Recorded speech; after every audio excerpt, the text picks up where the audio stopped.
Ang lulutuin natin ngayon ay tokwat baboy. Welcome po sa Kawali ni Waray. Okay, so ang mga gagamitin nating ingredients ay kamatis, sibuyas, luya, bawang. Gagamit din po tayo ng pamintang durog, black, Pamintang durog, okay, ano pa?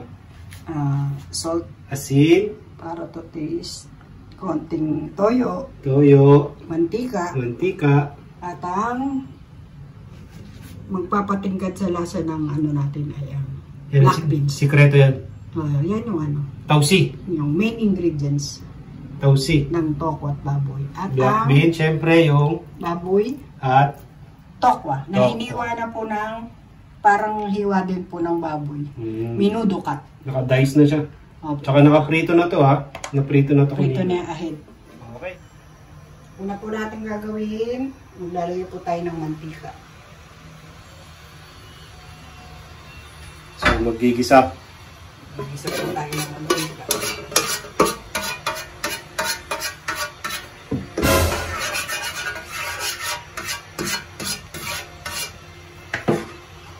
Ang una po natin ilalagay ay ang luya.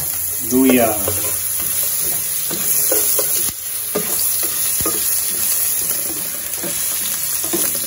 Tayo na po natin mag-brown ng konti.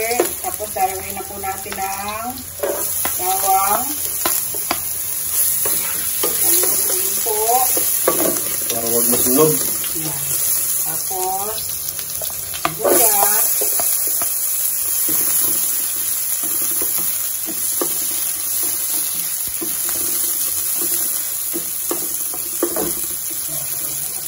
At kamatis.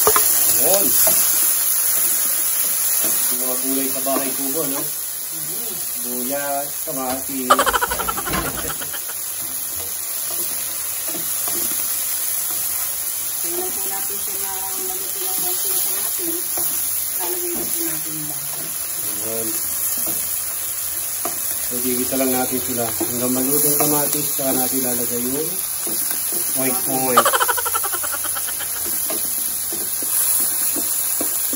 Ganda na kulay. At yung kandok mo, lang yun.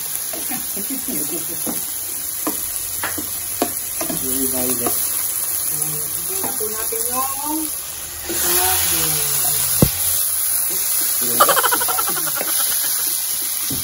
Maraming po ito kasi po ito po request na magpaluto sa kilitong baboy. Paborito ng Paborito po ito nung magpaluto. paborito ng anak niya yan. At ng anak ko. Paborito ng kapatid ko yan eh. Dapat Ilang lagi. po ito bukas. Yung lang po pagkalakbot ng baboy yung medyo natagal. Mga 20 to 30 minutes. Kaya lalagyan natin tubig yan. Yeah.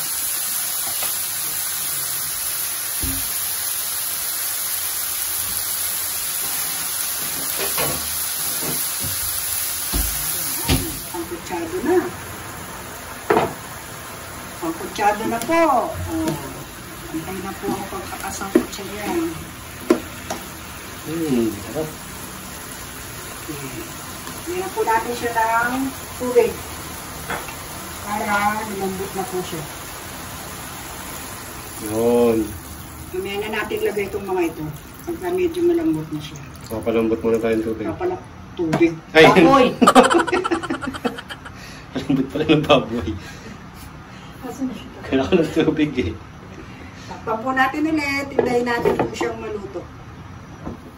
Okay. Tignan na po natin. Pulong-pulo na po. Wow. Grabing usok na yun.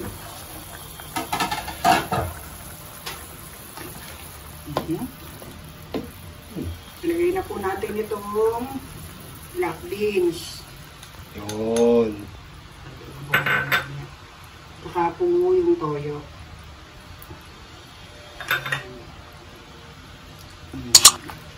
Antayin na lang po natin ulit na lumambot pa kasi medyo matigas pa po siya. Okay. So, nilagay lang muna yung tausi tsaka toyo para kumulay na tsaka kumapit na yung lasa. Yes. Okay. Takpan na po natin ulit. Konting minuto pa po.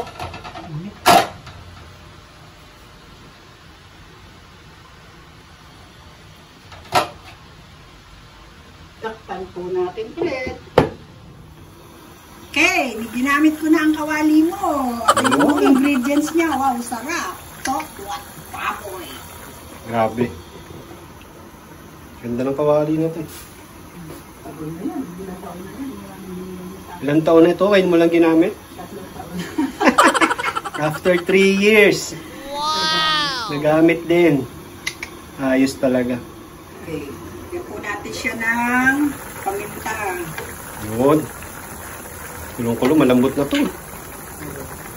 Paminta at saka asin. Kasi nagkatubig. Natunaw. Hindi na, ano sabaw. Naano ng takip. Tapos, Ano yan, sarap na yan. Yun. Tapos lalagay na rin natin yung tokwa, yung naprito ng tokwa. 10 pirasong tokwa yan. dami! Sabi oh. Dami, sarap kumupit. Mukhang masarap ang tanghalian ko mamaya. Ayos. Ang bait ng kuya niya. Siyempre. Kasi siya na malengke.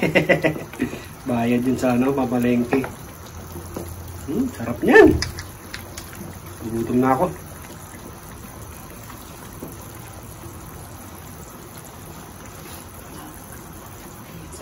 Okay, saglit na lang yan. Tapos luto na yan. Yun! Sarap na, lutong-luto na yan. So, pinapasip-sip lang natin ng konti yung tokwa dun sa sabaw. Para mag-even ang lasa nila dalawa. Para lumasa yung tokwa pati. Sarap niyan, no? Kung naamoy nyo lang. At natitikman nyo. Sarap nito. Kakaibang tokwat baboy ito. Hindi ito yung normal na tokwat baboy. Style ni Wara ito. Tokwat baboy na niluto sa black beans. Sa tausi. Yan po natin ng konting suka. Konting-konti lang para iwas panis. Yun, para hindi agad mapanis, hindi masira. Pero Baka hindi na uya masisira kasi siguradong ubus na yan. Hindi yan masisira, hindi yan naabutin ng ilang araw. Hindi, pero nagdadagdag ng lasa yung suka.